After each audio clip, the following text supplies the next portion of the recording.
আসসালামু আলাইকুম। বিএনপির গোপন রহস্য ফাঁস করে দিলেন মাহমুদুর রহমান মান্না।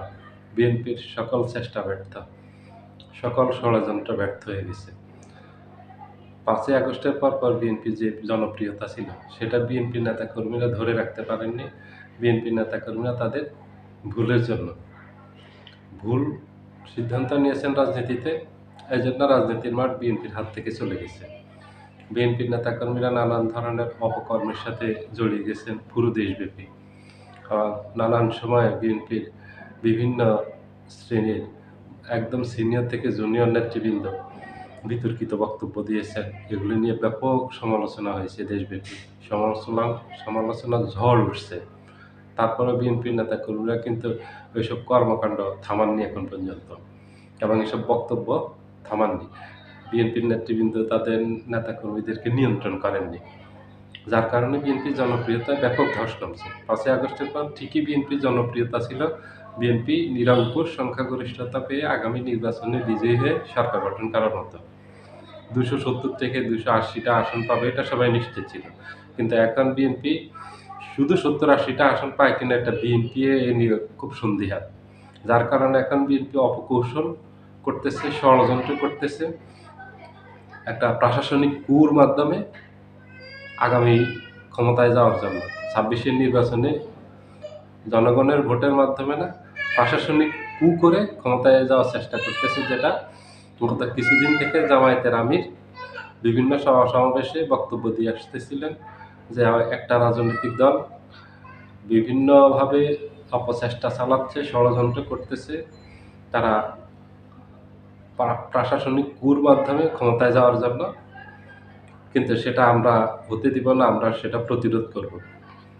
জামায়াতের আমির একেবারে কোনো কিছুর প্রমাণ ছাড়া এই বক্তব্যটা দেননি।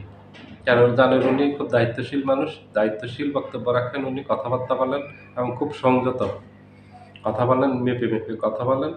উনি কোনো মিথ্যাচার, গুজব এগুলি ছড়ান না, এটা সবাই জানেন। ওনার অনেক বিরোধিতা আপনারা করতে পারেন, কিন্তু এটা জানেন যে উনি কোনো ধরনের গুজব, মিথ্যাচার এগুলি রটান না।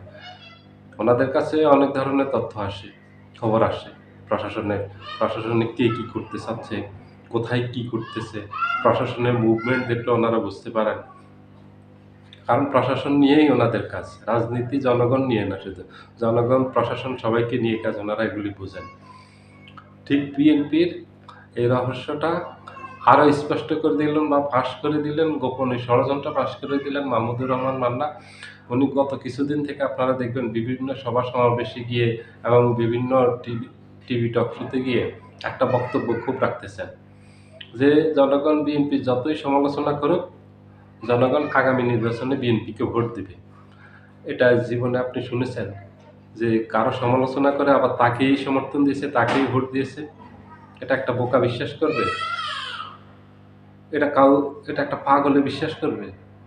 এটা তো একটা গাধাও হাসবে। এটা কি বলল? কি কথা বলে? কিন্তু এটার একটা রহস্য আছে। মাহমুদুর রহমান মান্না যেহেতু বলেন, এটার পিছনে একটা খুব বড় রহস্য আছে, একটা ষড়যন্ত্র আছে। যেটার জন্য উনি এখন থেকে বিএনপির বৈধতা উৎপাদনের চেষ্টা করতেছেন। কারণ উনি বিএনপি জোটে আছেন। আগামী নির্বাচনে ওনাকে নমিনেশন দেয়া হয়েছে। উনি বিজয়ী হলে উনি মন্ত্রী হবেন। শুধু এমপি না, উনি মন্ত্রীও হবেন। ওনাকে মন্ত্রী বানাবে। এইজন্য উনি বিএনপির পক্ষে এখন আট-ঘাট বেঁধে নেমেছেন। টকশোতে সবসময় দেখবেন যে উনি একটা কথা বলেন, জনগণ বিএনপিকে যত সমালোচনা করুক, বিএনপিকে কিন্তু ভোট দিবে। এটার অর্থ হলো প্রশাসনিক কুর মাধ্যমে বিএনপির প্রার্থীদেরকে বিজয়ী ঘোষণা করাবে, বিএনপি আগামী সরকার গঠন করবে জনসমর্থন না দিয়ে। তখন যেন বলা যায় যে এটা তো জনগণ সমর্থন দিয়েছে, জনগণের ভোটে নির্বাচিত হয়েছে। একটা অবৈধ আরেকটা কারচুপির নির্বাচনের মাধ্যমে বিএনপি ক্ষমতায় যেতে চায়। মাহমুদুর রহমান মান্না এটা স্পষ্ট করে দিয়েছেন। কারণ উনি বারবার এই বক্তব্যটা দিচ্ছেন। গত কিছুদিন থেকে আমি ওনার বক্তব্য লক্ষ্য করছি যে বিএনপিকে মানুষ যত সমালোচনা করে ভোট দিবে। আপনি আওয়ামী লীগের সারা জীবন সমালোচনা করছেন। আপনি আওয়ামী লীগকে ভোট দিয়েছেন? আপনি আওয়ামী লীগের বিরুদ্ধে সবসময় প্রতিবাদ করেছেন। আওয়ামী লীগ যত অন্যায় করেছে, যত জুলুম করেছে, সবকিছুর বিরুদ্ধে সবসময় আপনি আপনার অবস্থানে থেকে প্রতিবাদ করেছেন। যেহেতু আপনি আওয়ামী লীগকে পছন্দ করেন না, এইজন্য আওয়ামী লীগের সমালোচনা করছেন।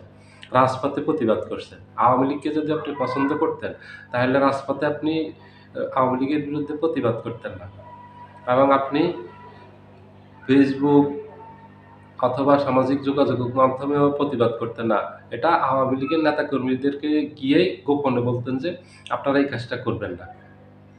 কারণ যদি প্রকাশ্যে বলে তাহলে এটা আওয়ামী লীগের রাজনীতির উপর প্রভাব পড়বে। ভবিষ্যতে আওয়ামী লীগকে মানুষ ভোট দিবে না। নির্বাচনে বিজয়ী হয়ে যেতে পারবে না। এজন্য যেহেতু ও আওয়ামী লীগকে ভালোবাসে এজন্য গোপনে গিয়ে আওয়ামী লীগকে বলল যে, "আপনারা এই কাজগুলি করবেন না।" আর যারা প্রকাশ্য বলে, সমালোচনা করে, প্রতিবাদ করে আওয়ামী লীগের কোনো ভুল করলে অথবা কোনো অন্যায় করলে, অপরাধ করলে আন্দোলন করছে, এরা হইছে আওয়ামী লীগের বিরুদ্ধে সবসময়। যারা আওয়ামী লীগের সমালোচনা করে, আওয়ামী লীগের বিরুদ্ধে প্রতিবাদ করে, তারা আবার আওয়ামী লীগকে কেন ভোট দেবে? যারা বিএনপির বিরুদ্ধে প্রতিবাদ করে, সমালোচনা করে, তারা আবার বিএনপিকে কেন ভোট দেবে? সমালোচনা দিলে আবার তার জন্য আবার ভোট কেন? মানুষ যার সমালোচনা করে তাকে ভোট দেন অথবা যাকে ভোট দেয় তার সমালোচনা করে না। মূলত উনি বিএনপি আগামী নির্বাচনে যে একটা কারচুপির ব্যবস্থা করতেছে, ষড়যন্ত্রের সাথে লিপ্ত। বিএনপি এই চেষ্টাটা করতেছে। এটা জামায়াত ইসলামী সহ সবাই জানে। মাহমুদুর রহমান মান্না চেষ্টা করতেছেন বিএনপির পক্ষে একটা জনমত তৈরি করার, যেন ভবিষ্যতে যদি এরকম কিছু ঘটে, বিএনপি যদি ঘটাতে পারে এরকম প্রশাসনিকভাবে করে ক্ষমতায় যেতে পারে, তাইলে এটার একটা বৈধতা দেওয়ার জন্য যে আমরা তো আগের থেকেই বলছি জনগণ যতই সমালোচনা করুক, জনগণ ভোট দিয়েছে বিএনপি ক্ষমতায় গেছে। এটা সম্পর্কে সবাই সচেতন আছে, সবাই খুব সতর্ক অবস্থায় আছে। জনগণও সতর্ক অবস্থায় আছে এবং রাজনৈতিক দলগুলোও সতর্ক অবস্থায় আছে। মাহমুদুর রহমান মান্না অনেক ভালো একজন রাজনীতিবিদ, আমাদের দেশে কোনো সন্দেহ নাই। উনি অনেক রাজনীতি বুঝেন, ভালো রাজনীতি বুঝেন। উনি ডাকসুর ভিপি ছিলেন। উনি ডাকসুর ২ বারের ভিপি, যেটা আর কারো রেকর্ডে নেই এটা। বাংলাদেশে পরপর ২ বার উনি ডাকসুর ভিপি, চাকসুর জিএস ছিলেন এবং উনার রাজনৈতিক ক্যারিয়ারও বেশ লম্বা। রাজনৈতিক অভিজ্ঞতা আছে ওনার। কিন্তু ওনার থেকেও ভালো রাজনীতি বুঝা মানুষ আছে। উনি একমাত্র বাংলাদেশে ভালো রাজনীতি বুঝেন, এটা না। জামায়াতের রাজনীতি যারা করেন ওনারা খুব কঠিন রাজনীতি বুঝেন। ওনাদেরকে সবাই ভয় পায়। রাজনৈতিক কৌশলে ওনারা এগিয়ে খুব। এটা সবাই জানে। ওনাদেরকে ধোঁকা দেয়া এবং ওনাদেরকে এই নির্বাচনী ফিল্ডে নিয়ে খালি মাঠে গোল দিয়ে দেয়া, এটা বিএনপির পক্ষে সম্ভব না। বিএনপি ওটা আগামী ১০০ বছরেও পারবে না। কারণ বিএনপি ওই গভীর রাজনীতি করে না এবং কঠিন রাজনীতি বিএনপি করে না। বিএনপিতে ওই মেধার রাজনীতি নেই এখন আর। রাজনীতিবিদরা নেই। যারা এগুলো বুঝতেন, একসময় ছিলেন বিএনপিতে, তারা এখন আর নেই। বিএনপিতে এখন মেধার চর্চা হয় না, জ্ঞানের চর্চা হয় না, বুদ্ধির চর্চা হয় না। বিএনপিতে চর্চা হয় সন্ত্রাস, চাঁদাবাজি। ওরা এই রাজনীতি বুঝবে না।